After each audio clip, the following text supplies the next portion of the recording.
And then the drug abuse. Yeah.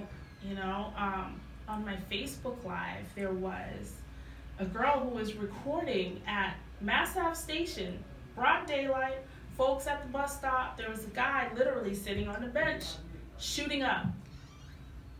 It was like, oh, wow, this is what Boston has become. Like, you know, this is the face of Boston now. Like, every time you hear in the news, it's just, you know, someone getting involved or in that crisis who need help. And, you know, and we get calls all night, you know, people passing out in the bathroom or who have passed away in the bathroom from shooting up, or they're looking for shelter and you go in and they're sleeping in the bathroom, you know, and it's, you know, do you have any idea or? Yeah, well, yes. So I lost a cousin to a heroin overdose. Mm-hmm. So there's a lot of stigma around substance use disorder. And so for me, like, I totally understand it. And then I also have had cousins that have been deported because of their drug activity. Mm-hmm. So it's not far removed from my own lived experience. And recently in our campaign office, we witnessed someone overdosing. And we just finished up a big event. My daughter, my 9-year-old, was with me. And we were paralyzed with fear. We didn't know what to do or how to help. Mm-hmm. And that was one of the few times in my life where I felt completely helpless. Mm-hmm. And hopeless too. And having to wait for the paramedics to arrive and the police.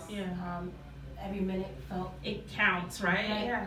And so as a result of that incident, we decided to host a Narcan training in our office.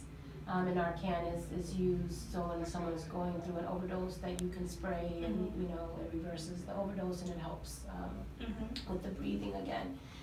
And so we hosted that because this is our new reality, right? Yeah. And we didn't want to be helpless. And so for us, it was really about the best way for us to respond is to actually do something about it. So our volunteers got trained. Some of the residents that lived in the neighborhood came to our training. But that's just another Band-Aid, right? Yeah. And those the canisters are so expensive. I don't know if it's like $300 or $400 for a spray just to save somebody's life. That in itself is ridiculous. It's just a money-making situation. Yeah. At the end of the day, so I think that there's some work that needs to be done in how much these canisters cost. But I think one of the things in this conversation that I feel is missing is that it's not just so much around it's in addition to the public safety concern and the housing, because all of those things are interconnected, is that we're not talking about our big pharmaceuticals. We're not talking about how we're holding doctors accountable to this crisis, right? Everything